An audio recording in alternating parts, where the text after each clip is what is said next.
Réuni en plénière ce jeudi 11 décembre 2025, le Sénat a eu à examiner et à adopter en seconde lecture le projet de loi budgétaire exercice 2026. Porté par le vice-premier ministre, ministre du budget, Adolphe Muzito, accompagné de son adjoint Élisée Boukoumouena.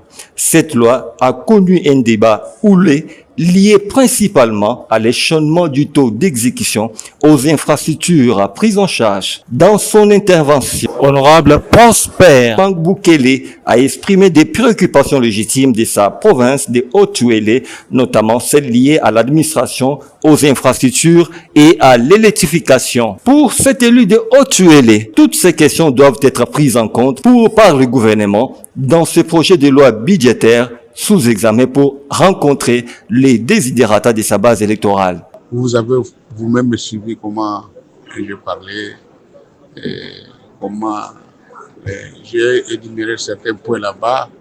Il y a par exemple l'administration, là où j'ai épinglé pour dire que les administrateurs et les assistants ne sont pas payés. D'accord?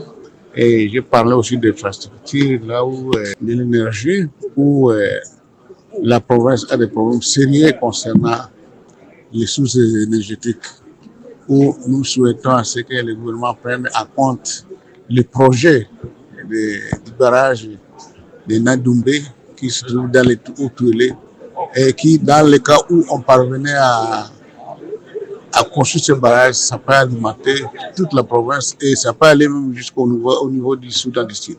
Après la recevabilité de ce projet de loi par la plénière, un travail de fond d'étoilettage sera fait en commission ECOFIN et bonne gouvernance pour son amélioration.